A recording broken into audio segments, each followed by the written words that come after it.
Sometimes my heart or my emotions get in the way of life, and my brain doesn't think. It just lets the rest of me take over.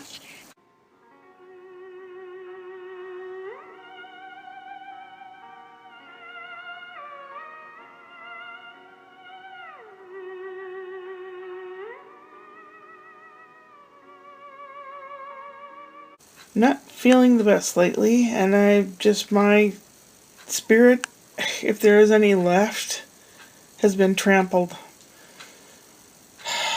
Things just keep happening in a bad way. Every day it's worse and worse and worse.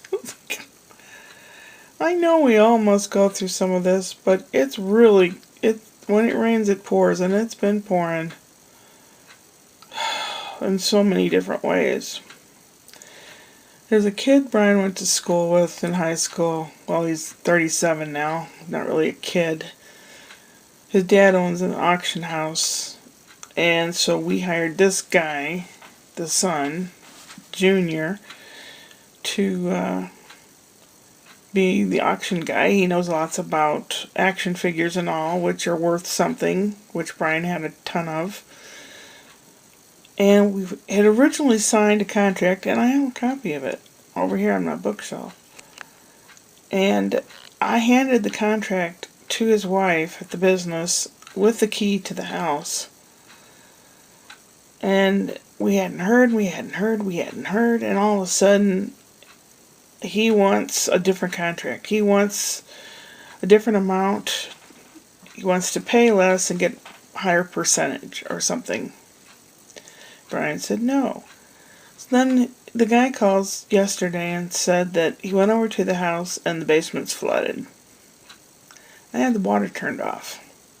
And I'm thinking, how? I had the water turned off. There's been no water there at all. I mean, it's rained and snowed. We have a sump pump in the basement, and as long as the electricity's running, which as far as I know, there have been no shortages or outages, I would have heard. So I don't know. I'm really disappointed. Same kind of crap happened at my mom's house, so immediately I think this kid did something.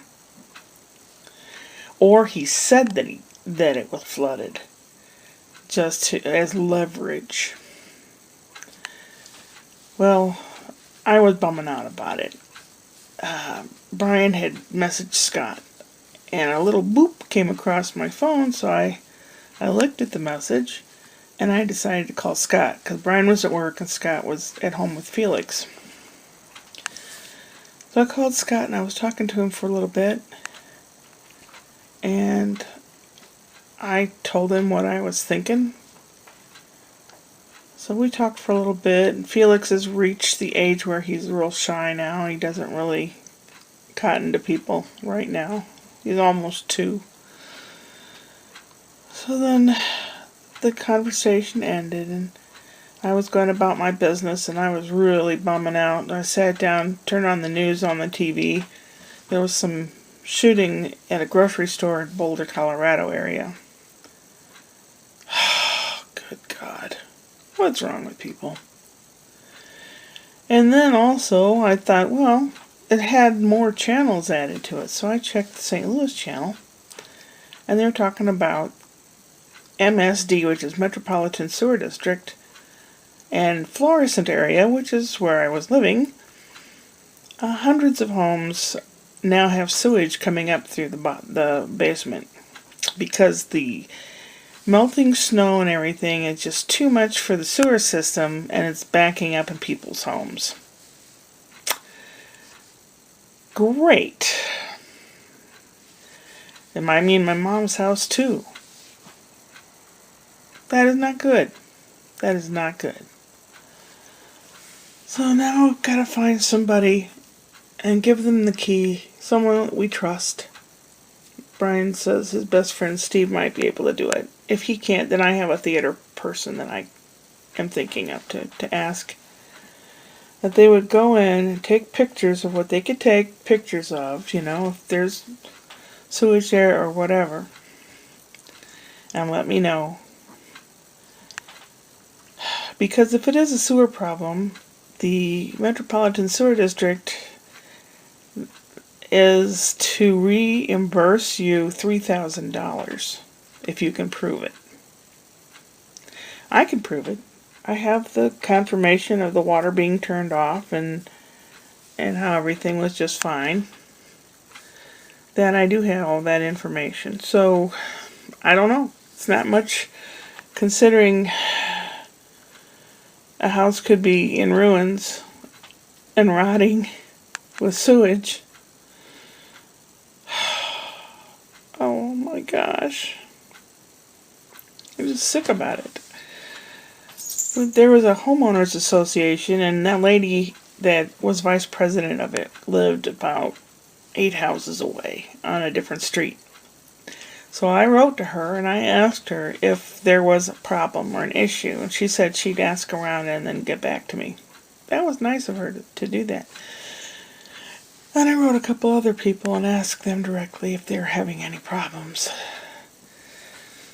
Besides all the drive-bys and the shootings and the accidents and the guns and the fighting and all that crap that now exists in the area where I used to live, I don't know how we are ever going to sell those houses. Something's got to happen. The police have to have the balls to do something about it. They're afraid because of that Michael Brown incident so many years ago. And I think that was different, as different circumstances. Now it's all a free for all. There's a lot of people speeding and just doing all kinds of nasty, stupid things. And that's not just St. Louis, that's everywhere. Due to this COVID and stuff, kids don't know what to do with themselves.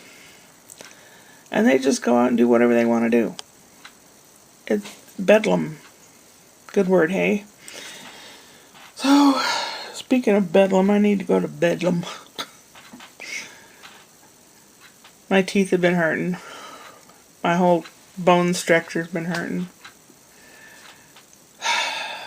What is today? Not this Wednesday, but next Wednesday I have the Zoom call with the doctor. If I'm on tomorrow, I'll be on. If not, then I will have a joke for you on Wednesday. It's a short one and it's a groaner. But some channel from the Midwest is having auditions and paying job to do videos with them. Damn, I moved away from the Midwest. But maybe I can work with them somehow. Since I lived the majority of my life in the Midwest, you can take the girl out of the Midwest, but you can't take the Midwest out of the girl. And that's about right. That's about right. I know all about farms and big families and small towns and stuff like that. So maybe I could work with them even a little bit. Don't know. I need to go to bed. I'm going to take a handful of Tylenol and go to bed, I guess. I'm just so bumming. It's just... I know when crap happens to you, it's a time of your life when you're supposed to be learning something. That's just the way it is. What I'm supposed to be learning, I'm not quite sure. Patience? I've had to learn patience many different times in my life. Maybe that's what this lifetime is, to learn patience. Or perseverance. I don't know. Gotta do that to go upward and onward.